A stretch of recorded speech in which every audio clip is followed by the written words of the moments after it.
Welcome to Matters Financial and Geopolitical from a Frontier. Hope the week's gone well. We got some rain last night, which was pleasant, but it keeps getting very hot by midday, which is when I do this podcast. I did my second show on Metropole TV yesterday. It was a pleasure to also speak with Terry and Chibet. I went down the wormhole of Turkey, Erdogan, his King Canute syndrome when it comes to the markets, and I'll talk about that momentarily. We broadcast from 8 to 9. We're just working our way through getting the graphics working better and a few other things, but it's really quite exciting. I'm enjoying it thoroughly. Macro thoughts, the premise of ZERP and NERP was always these are temporary measures for atrial fibrillation of the economy. 10 years later, the same medicine in ever larger dosage to keep the patient alive.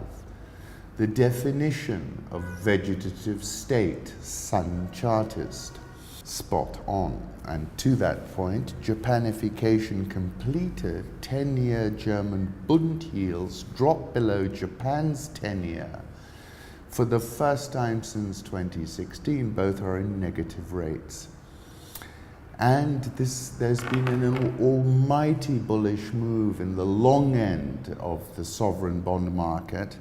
The power of duration, Australia's 98.5-year maturity, 49-year duration government bond is up a whopping 14% since March the 1st, JS Blockland. And this phenomenon has been seen in the US 10-year, Japan, JGBs, German Bunds, a huge rally, and it's taken the negative yielding sovereign bond volume now to $10 trillion again.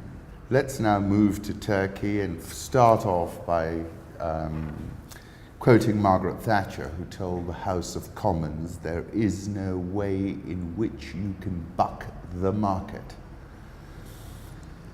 The person who's currently trying to buck the market is President Recep Tayyip Erdogan.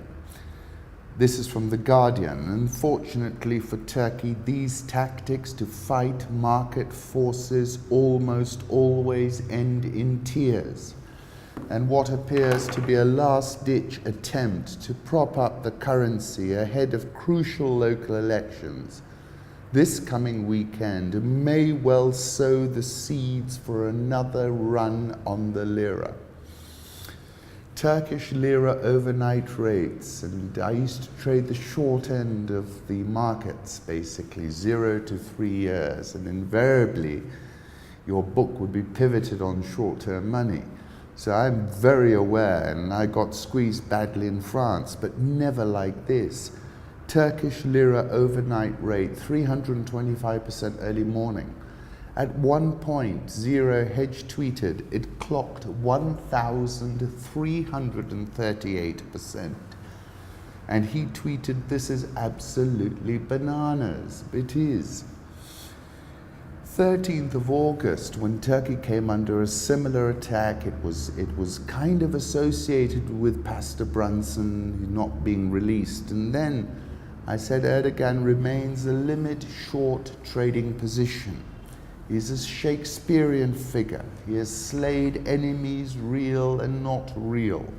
His chest has been puffed up with pride. He even rescued the Emir of Qatar. But now he has met his match, that match being the markets. And I concluded by saying, I hope he still has Madame Lagarde's number on speed dial. Turkey CDSs, zero hedge again, one market Erdogan can't manipulate. Going back to my article of last year, I was talking about the Turkish currency crisis, and I said about Trump, he's an avowed linguistic warfare specialist, and he has embraced coercive sanction and financial warfare. And Venezuela is a good example. Turkey, don't forget, they bought those S-400s from Russia.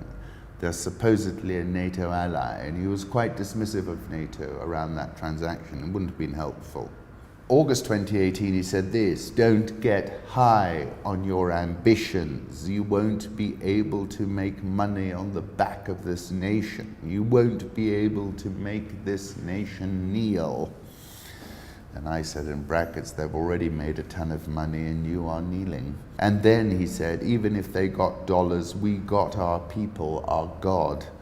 And in the markets, that is called a Hail Mary pass.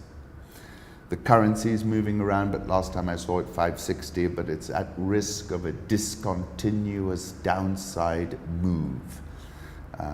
And it reminds me of Mexico in 1994 when I ran an emerging market repo book. And there again, an exponential move downwards in FX reserves at the Central Bank of Mexico.